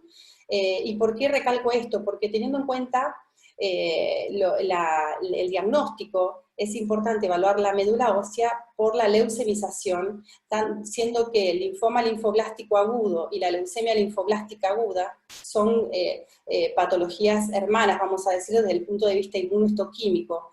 Y el tratamiento se comienza con un tratamiento agresivo, y comparten el tratamiento tanto la leucemia linfoblástica como el linfoma linfoblástico. Entonces, teniendo en cuenta que se realizaron la expresión de marcadores de células linfoides, que en la médula ósea hay un menor a un 25% de blastos, y la sangre periférica da negativa para células malignas, el diagnóstico, como recién les nombré, es un linfoma linfoblástico de órbita, ¿sí? De precursores de células B. Ahora, el paciente se le realiza quimioterapia, como dijimos, intratecal y endovenosa, y les comento que se redujo ese tejido blando que invadía, que cuando llegó al servicio después de 5 días, la masa ya no era blanda, sino que era toda una induración de la hemicara derecha. Luego se realizan posteriores punciones del paciente, donde no hay evidencia de infiltración, y el tratamiento es de 6 a 9 meses o más según evolución. Aquí les quiero mostrar, teniendo en cuenta los linfomas linfoblásticos, este es un paciente que en vez de concurrir como este niño, que concurrió a las semanas, este paciente concurre a los 3 meses, con una patología similar por la inmunohistoquímica, y miren aquí la diferencia con las imágenes que mostramos anteriormente. Y para hacer una reseña del linfoma linfoblástico, son tumores malignos que afectan a ganglios linfáticos, tejido linfoide primario y a sitios extranodales, como es este caso, que no es lo más frecuente que afecte directamente a la órbita. La proptosis puede ser lenta e indolora, no tienen quemosis ni congestión conjuntival y la motilidad conservada. Este es un paciente con una leucemia linfoblástica y aquí luego del tratamiento con la quimioterapia. Teniendo en cuenta la revisión bibliográfica, les quiero comentar que es raro un caso de presentación, como dice aquí, inusual en órbita de un linfoma, ¿sí? Aquí otro artículo que nos refiere de lo mismo, que no son casos raros, la presentación es orbitaria, ¿sí? Y aquí lo mismo hablando de la leucemia linfoblástica, ¿sí? Que son casos raros, siempre se dan en un contexto de una leucemia sistémica con alguna infiltración, ¿sí? Bueno, y para ir culminando, quería comentar respecto a los diagnósticos diferenciales, como la leucemia, que es el cáncer más frecuente en niños, la edad de aparición, 8 años y dentro de las primeras 2 décadas, y pueden contener proptosis y masa difusa en el párpado, y la localización uni o bilateral, en el sector lateral de la órbita. Aquí tenemos un paciente les quiero mostrar esto, aquí se llama cloroma, es la invasión orbitaria, aquí la invasión conjuntival, y también pueden tener alteraciones de invasión de células linfóides en la retina con hemorragias, ¿sí? El otro diagnóstico diferencial, hablando del rhabdomiosarcoma, que tenemos que descartar en un niño de esta edad, pero si ustedes observan, hay un edema, pero hay una coloración que nosotros podemos llegar a pensar, en este caso, en el sector superior de la órbita se da, por eso tiene una hipotropia este paciente, y es el tumor maligno primario de órbita más frecuente en niños, la edad de aparición, 8 años o primeras 2 décadas, pero también se puede dar en menores, ¿no es cierto? Y la clínica, con una proptosis y masa focal, blefaroptosis, edema conjuntival y palpebral, puede aparecer el paciente, que en este caso no presentaba dolor, edema, quemosis. Y aquí, esta imagen, lo que les quiero mostrar, porque en el diagnóstico diferencial, cuando hablamos con especialistas en diagnóstico por imagen, hablamos de las imágenes.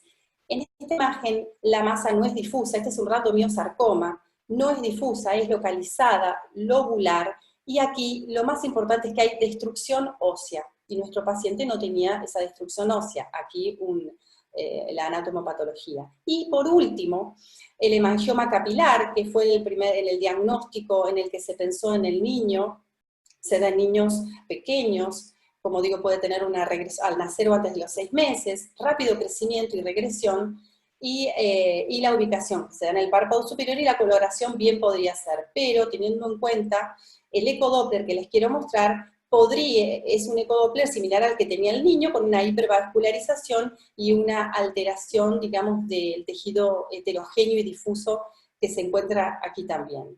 Y teniendo en cuenta la resonancia, también en este caso no es una masa difusa como acabamos de ver del paciente, sino que es localizada, es una masa lobular, y aquí lo mismo, si es una masa localizada, que no compromete los sectores, digamos, aledaños o extraconales y los sectores aledaños a los huesos como tenía la invasión este paciente. Y bueno, aquí la foto de este paciente se ve que se borró en nuestro paciente, pero le quería mostrar los 3 diagnósticos diferenciales que se manejaron en su momento, ¿sí?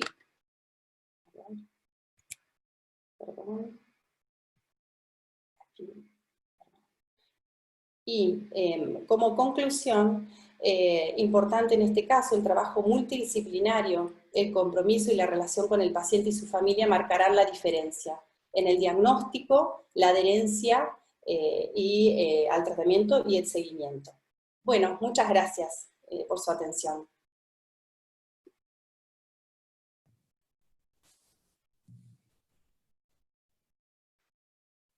¿Ya? Sí, doctora. Bueno, muy buena la presentación, muy interesante. A mí estos siempre fueron los casos que me gustaron, digamos, todos estos casos que uno puede claramente patinar pensando que son patologías oftalmológicas y bueno, y no lo son. Entonces siempre tenemos que estar alerta a pensar que, bueno, que el ojo o la órbita están metidas adentro del cuerpo. Por lo tanto, bueno, hay pacientes que pueden presentarse con cuadros que aparentemente son oftalmológicos, pero que son cuadros sistémicos. Respecto a este tema puntual, realmente era un caso para, digamos, llevárselo puesto al linfoma, porque digamos, si yo lo hubiese visto, bueno, yo recuerdo, ahora tiene cerca de 40 años, es un ingeniero, yo vi un caso muy similar hace unos cuantos ya años en el hospital de niños, como así un engrosamiento difuso del párpado inferior, que yo la verdad que pensé que era un chalacio, no me cerraba mucho, pero bueno, le di cremita por un par de días, y bueno, por supuesto cuando volvió ya tenía un engrosamiento mucho mayor, compromiso de la conjuntiva, y terminó siendo un rhabdo. Y después, bueno, los cuadros de proptosis. Yo también tuve un caso de un chico que fue interpretado originalmente, como así se hizo de cajón, una proptosis sin ningún otro síntoma, en un chico sano, se hizo así de entrada un diagnóstico de pseudotumor inflamatorio, se lo medicó con corticoides, hubo que hacerle, dada que no mejoraba, 3 veces biopsia. Una vez lo biopsió el servicio de plástica de nuestro hospital, y la segunda vez ya lo biopsió Daniel Bail. Las 2 primeras veces no arrojó ningún resultado más que grasa necrótica. Le dábamos corticoides por vía sistémica, y en un momento dado, yo de casualidad, por una interconsulta de un paciente de un retinoblastoma, le mostré al oncólogo la resonancia de ese paciente y me dice: nunca más vuelvas a tratar un pseudotumor inflamatorio sin biopsia, porque si este chico tiene un linfoma, que seguramente lo tiene, vos lo que estuviste haciendo todo este tiempo es inducirle una remisión, y ahora va a haber que tratarlo como una recaída. Bueno, por suerte finalmente se biopsió, se punzó en el lugar que correspondía, y bueno, hasta donde yo dejé de ir al hospital, el paciente se trató y estaba libre de enfermedad. Así que bueno, cuando a mí Carlota me comentó que tenía que discutir este caso, yo recurrí al doctor Guillermo Drelichman, que es el oncohematólogo del Hospital Ricardo Gutiérrez, es mi consultor de todas las adenopatías familiares de hijos, de nietos. Y bueno, él lo que me dijo, que esto es un linfoma cutáneo, de debut cutáneo, que es una cosa rara, que se ve en los chicos. Otra cosa importante, que los linfomas de órbita se suelen ver en chicos inmunocomprometidos. De hecho, en su momento, bueno, cuando había mucho menos tratamientos para el SIDA, yo he visto linfomas orbitarios en chicos con SIDA. Habitualmente me decía Guillermo que es un tumor, que son linfomas de tipo T, no tipo B, así que este chico tiene todas las rarezas juntas. Lo otro que yo le consulté, le digo por qué lo presentan como leucemia, y en el Hospital Garrahan hablan de protocolo de tratamiento para linfoma, y bueno, ahí me dijo lo que la doctora acaba de decir, que la leucemia y el linfoma son como hermanos, entonces el tratamiento es el mismo.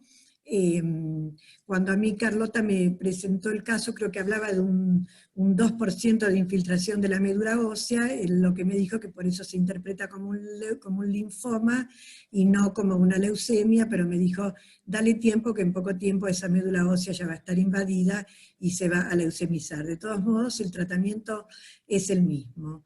Así que bueno, no tengo mucho más para decir, muy interesante el caso, nuevamente reitero, cuando uno ve un paciente, digamos, con cualquier patología, pensar que no enfrascarse en que nuestro paciente tiene una patología ocular exclusiva, sino que no olvidarse de que podemos estar frente a una patología sistémica. Y quería, hablando de leucemia y linfoma, mencionar dos cositas más, que respecto a la leucemia, lo más común es la leucemia mieloide, la que provoca la proptosis o el ensanchamiento de la fosa temporal, que es lo que se llama el cloroma, pero esas son las leucemias mieloides, por eso bajo todo respecto este caso es bastante raro. Y el otro caso que yo tuve también de un chico con una leucemia fue, ahí está, un chico que yo lo vi con un edema de papila bilateral, lo interpreté de entrada como un pseudotumor cerebri, lo hice internar, el chico después de 6 meses de estar en el hospital, internaciones y externaciones, se decidió hacer una fenestración del nervio óptico, esto hace más de 15, 20 años, y en el preoperatorio inmediato el anestesista pidió una placa de tórax, y ahí salió un ensanchamiento mediastinal. Que justamente el hematólogo también me dijo que era probable que este chico pudiera tener compromiso mediastinal. Y entonces ese edema de papila probablemente se debió a un síndrome de la vena cava, con trastornos del retorno venoso. Así que bueno, interesantísimo el caso, muy bien presentado, y bueno, nuevamente reitero, por lo menos estos siempre fueron los casos que a mí me gustaron, así me he cargado al hombro más de un caño, y he tenido problemas con pediatras que pretenden que uno, a través de la patología oftalmológica, resuelva en un día lo que ellos por ahí en varios meses de pacientes internados no resuelven. Así que bueno, nada más, y muchísimas gracias a Carlota y a la SAOI por tenerme en cuenta para discutir este caso. Nada más. Muchas gracias, María Marta. Marta, gracias. Carlota, tenés la palabra. Bueno. No sé cómo estamos con los tiempos. Muy bien. Les agradecemos a todos la participación, a todos los expositores, a todos los expertos que han aportado toda su experiencia, a las coordinadoras que me han ayudado tanto en estos meses, y los invitamos a participar. No puedo compartir la pantalla, Esteban. Ahí te habilité de vuelta. A ver. Ahí está. Bueno, queremos invitarlos a todos ahora para el 13 de noviembre para participar de Zona SAOI Sur, esta vez, donde van a participar las provincias de Neuquén, La Pampa, Provincia de Buenos Aires, Río Negro, Chubut, Santa Cruz y Tierra del Fuego, y van a estar coordinando, donde se pueden comunicar con las doctoras Claudia Zárate y Valeria Sampieri, que me van a ayudar en la coordinación de la última zona SAOI. Así que muchas gracias a todos y a todos los participantes que se han quedado hasta el final. Hermosos casos y muchísimas gracias por todo. Nos vemos prontito. Gracias. Gracias, Esteban. Gracias por tu atención. Y la paciencia. Gusto, saludos. Mucha paciencia, gracias. Gracias, Carlota. Gracias, Miriam. Gracias, Esteban. Gracias a todos. Gracias. Miriam. También Gracias. Gracias a todos.